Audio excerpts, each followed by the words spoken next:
I thought you normally sit this side. Thank you. Yes. The temperatures there are too high. Mr. Speaker, Go ahead.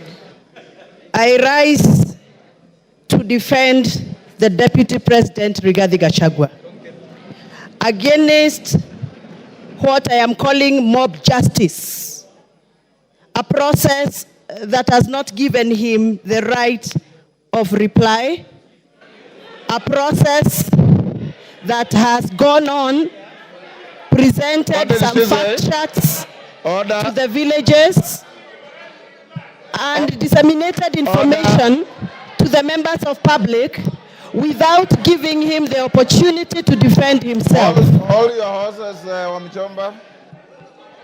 I was consulting with KJ. I didn't hear what you said. Can you repeat?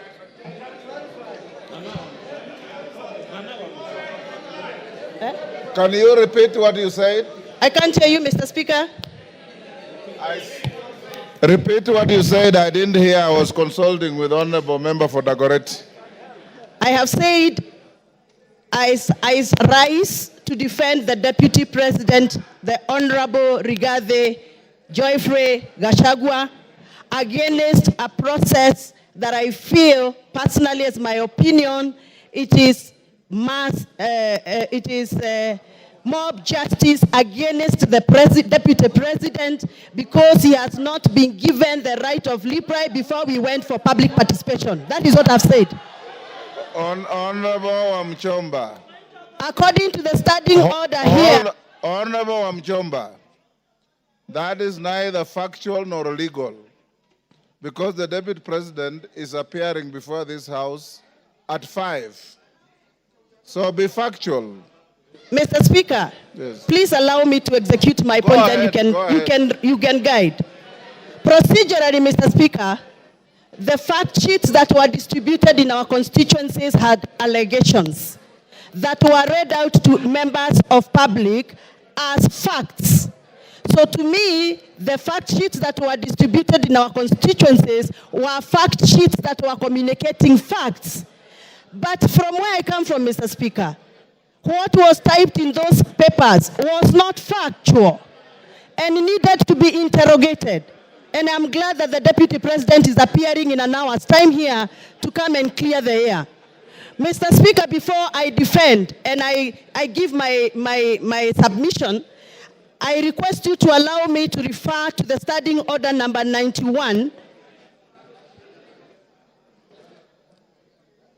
on responsibility for statement of facts. A member shall be responsible for accuracy and facts for whatever allegations that comes and disseminates from this House. Mr. Speaker, this morning we were watching video clips on our television in this House. Those video clips that were played in this House were reported speeches that were reported from various media houses in this country. Mr. Speaker, according to the Kenyan Constitution and the Data Protection Act, it is our duty to clarify information before we disseminate and use it for a quasi-judicial process like we are handling today. Mr. Speaker, I would want your guidance whether those media clips that were used this morning in the floor of this House by the mover of this motion, whether those media clips were qualified to be used in this process of impeachment. Mr. Speaker, my other issue is I will be glad that the mover of this motion clarifies that the allegation around the corruption issues on procurement matters have been taken through the right areas of Auditor General so that we can have fact to discuss this afternoon. Otherwise, according to me, the allegations that have been tabled by the mover of these motions are mere mudslinging, they are hearsay, they are gossips, and they must stop. And Mr. Deputy President must continue working for this country with all the energy, with all the labor, and with all the love that he has had. And those that feel that Mr. Deputy President has been biased into Mount Kenya politics, please forgive us, but we must tell you, everybody has their home. The Deputy President comes from Mount Kenya, and every good thing starts from Jerusalem. Even Jesus had to start his good work from Jerusalem. We are the Jerusalem. We shall continue allowing the Deputy President to do the work he's been doing in Mount Kenya, even as he tries and attempts to work in other parts of this country. I have personally escorted the Deputy President in other areas outside Mount Kenya.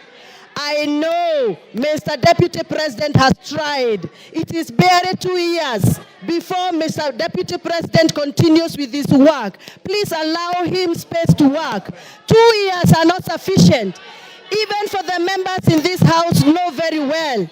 They have also not been able to do what they promised their voters during campaigns. We are all elected members here, and we know we made pledges, and 2 years are not sufficient for anybody to use that as a basis to judge anybody on the performance. I support that the Deputy President be given the opportunity to serve this country, and those that are attacking the Deputy President for working on behalf of the Mount Kenya region, they must also accept that everybody has a village where they come from, everybody has a home where they come from, and every good thing starts from Jerusalem, just like Jesus Christ did.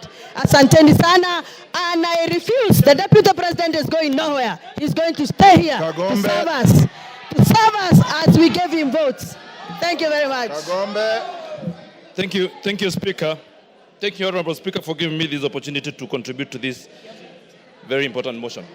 Mr. Speaker, an English saying goes that a sheep lives its entire life afraid of the wolf, only to be slaughtered and eaten by the shepherd. To the people of Mount Kenya, you know we are farmers. You know we have tea, we have coffee, we have milk, and that is the food crops that we rely on. Mr. Speaker, I happen to be elected as a director of KTDA, where we hold small-scale tea farmers and where we do business for the farmers. Mr. Speaker, we have had a problem, a huge problem, of monies being diverted to the said hotel in Kilifi. Last year, the money that was supposed to be going to distribute fertilizer, 53 million shillings, Mr. Speaker, was diverted to go to personal use at a hotel. Mr. Speaker, as we speak here, as we stand here, the people of Mount Kenya have been burning their tea bushes and factories because we have a glut in Mombasa that has been occasioned by the influence of the Deputy Speaker who was given, by the Deputy President who was charged with the responsibility of making sure that those people who voted the government in benefit and reap from their hard work and their sweat.